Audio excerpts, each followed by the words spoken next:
Let's go through chapter 1, representation of geographical features.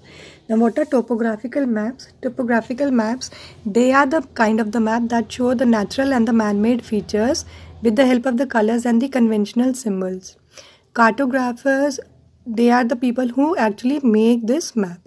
Now this is a very detailed kind of a map, and minutest of the detail that is shown on a piece of a paper made with the help of a scale. So all the topographical maps, they are made with the help of a scale. Significance of the colors in the topo sheet. Now as given in the book, like each and every color, it has a specific meaning that is attached to it. Like black color, all the river banks, streams, dry streams, they are shown in the black. Then the water bodies, they are shown in the blue color.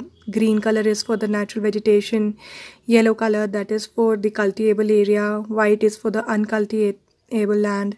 Brown is for the contour lines to show the height of a place. Then the red color, that is used for the grid lines and the numbering, then the roads, huts and all. So each and every color, it has a specific meaning attached to it. Alright, so the next of the topic that we have, understanding contours and elevation. Now what are contours? They are the brown color line representation on a piece of a paper on the grid sheet, and each of the contour, it represents a certain height above the mean sea level. So contours, they are the imaginary lines joining places having the same elevation above the mean sea level. Whereas contour interval, that is the vertical distance or difference in elevation between successive contour lines. So the difference between one contour and the another contour line, it can be 20 meters, 50 meters or 100 meters. So this is known as the CI of the map or the contour interval. Now contour lines, they also have some basic feature, like the same contour line, it will join the places that have the equal height. No different height contour, they will cross one another.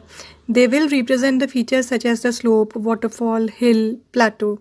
So these are the common features of the contours. There is a certain way by the way of which we can identify the various kind of the landform through the contours. Alright, now if the brown color lines, they are placed very close to one another, it will represent the steep slope. If they are slightly away or they are low in angle or degree, then it will represent the gentle slope. And we can also identify the conical hill, a plateau, a ridge by the way of the arrangement of the contour line. In the same manner, a gap, a saddle, coal, pass, we can also identify by the arrangement of the brown color lines that are the contour lines. Because each of their arrangement is different. A conical hill arrangement, it will be different from the plateau. Plateau would be different from gap, and gap would be different from saddle. Coming to interpretation of the cultural features from the topographical maps, see settlements, they are the towns and the villages.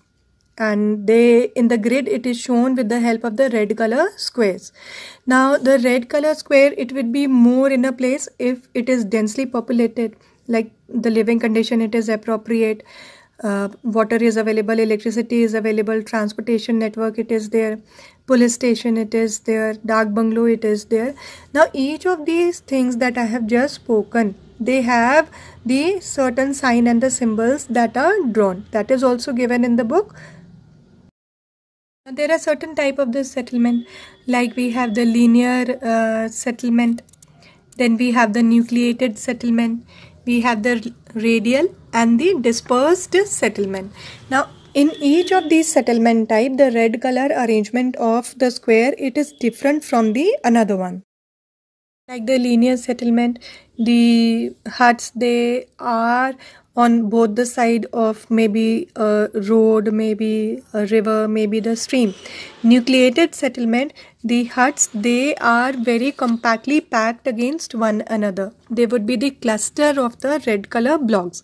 Dispersed settlement is the one where the red color squares, they will be away from one another, and the radial, it will be the one which are common in towns and villages, and the huts will be spread in the different direction from the central point.